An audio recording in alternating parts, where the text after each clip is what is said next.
ಟ್ರೈಕಮಲ ಪಕ್ಷಗಳ ಮಧ್ಯೆ SIR fight ವಿಚಾರಕ್ಕೆ ಸಂಬಂಧಪಟ್ಟಂತೆ ಕಾಂಗ್ರೆಸ್ ವಿರುದ್ಧ ಸಂಸದ ಡಾಕ್ಟರ್ ಕೆ ಸುಧಾಕರ್ ಕಿಡಿಕಾರಿದ್ದಾರೆ. ಕಾಂಗ್ರೆಸ್ನಿಂದ ಎಸ್ಐಆರ್ ಬಗ್ಗೆ ದುರುದ್ದೇಶದ ಹೇಳಿಕೆಗಳು ಬರ್ತಾ ಇದೆ. ಅಂದ್ರೆ ಮುಂದಿನ ಎಲೆಕ್ಷನ್ಗೆ ಈಗಲೇ ಕಾಂಗ್ರೆಸ್ನವರು ಸೋಲನ್ನ ಒಪ್ಕೊಳ್ತಾ ಇದ್ದಾರೆ ಅಂತ ಕಾಂಗ್ರೆಸ್ ವಿರುದ್ಧ ಸಂಸದ ಡಾಕ್ಟರ್ ಕೆ ಸುಧಾಕರ್ ಕಿಡಿಕಾರಿದ್ದಾರೆ.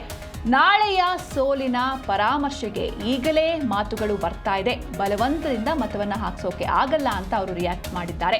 ಮುಂದಿನ ಚುನಾವಣೆಯಲ್ಲಿ ಈಗಲೇ ಆಲ್ರೆಡಿ ನಾವು ಸೋತಿದ್ದೀವಿ ಅಂತ ಸೋಲನ್ನ ಒಪ್ಕೊಳ್ತಾ ಇದ್ದಾರೆ.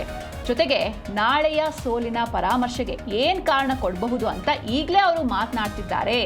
ಮತದಾರರ ಮತದಾನವನ್ನ ಯಾರೂ ಕೂಡ ಕಣ್ಮುಚ್ಚಿ ತಗೊಂಡು ಹೋಗೋಕೆ ಆಗಲ್ಲ. ಎಲ್ಲಾ ಪಕ್ಷದಲ್ಲಿ BLA2 ಮತ್ತು ಅಧಿಕಾರಿಗಳಾಗಿ BLO ಇದ್ದೇ ಇರ್ತಾರೆ.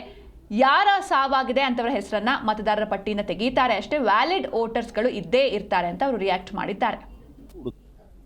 ಸರ್ಕಾರಿ ಅಧಿಕಾರಿ ಇರ್ತಾರೆ, BLO ಅಲ್ವಾ, ಬೂತ್ ಲೆವೆಲ್ ಆಫೀಸರ್.